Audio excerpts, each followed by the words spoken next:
Okay, so, we hear it all the time, right? Physical fitness, being strong, Mm, it's pushed as this, like, key to being powerful in life. totally. It's almost the default image of power we see everywhere. But we stumble on this piece, Mm. and it really throws a different light on that. It kind of questions if those, bulging biceps are really the ultimate sign of having control. Yeah, it's a really interesting angle. This deep dive is looking at a source that's pretty direct, maybe even a bit opinionated, about how financial stability measures up against, well, physical strength when you talk about real power. Real world power, yeah. Not just looking good. Exactly. It challenges that assumption that just being physically strong is the be-all and end-all. The source makes us think, like, what really helps us handle life when things get tough? Or lets us grab opportunities? Okay, so let's jump in. The thing that really hits you first is this analogy they use. You can't flex your biceps at the landlord. Huh. Yeah, it's blunt, isn't it? It's super blunt, but it makes the point instantly. All that time in the gym, yeah, it doesn't magically pay the rent if you're, short. It highlights that practical reality, doesn't it? And it hints, maybe subtly, that some people might focus so much on the physical Right. that maybe they're, like, sidestepping other important stuff, like getting their finances sorted. The source calls it hiding behind gym gains. Hiding behind gym gains. Yeah. Interesting phrase. So it's suggesting that's maybe an incomplete way to approach life. That seems to be the argument, It's which leads to how it redefines power. It's not just physical. It's more about navigating life's pressures, seeing openings, and being able to act on them. And it makes this distinction. It says this power comes from value creation, not just creatine. Value creation. What do you think they mean by that specifically? Like skills. Yeah, I think that's it. Creating value probably means having skills, knowledge, maybe a business, things that actually generate income or solve problems for people, tangible contributions. Makes sense.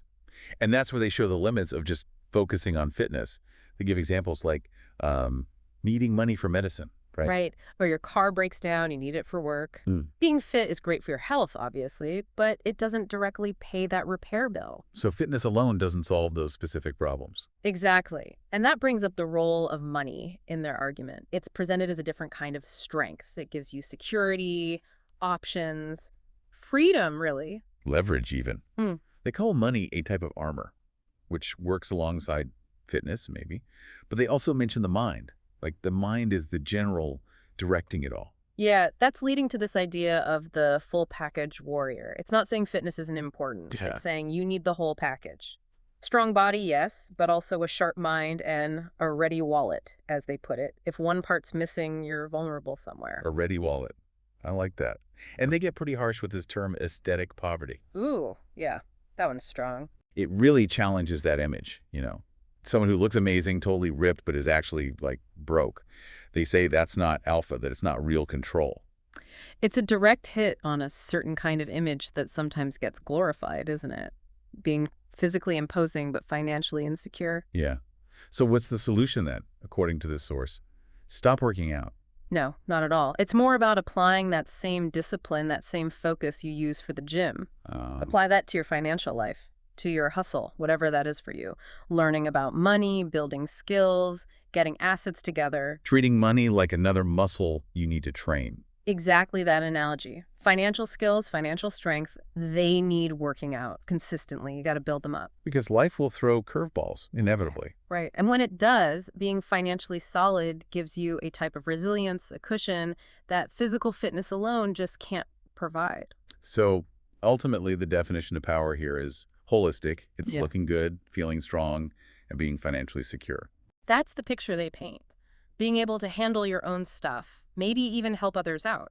It's a much broader view of what it means to be capable and powerful. So boiling it down, the main takeaway is really about finding a balance. Fitness is good, definitely has its place. Undeniably. But this source argues pretty strongly that financial health is just as crucial, maybe even more so in practical terms, for having real power and security.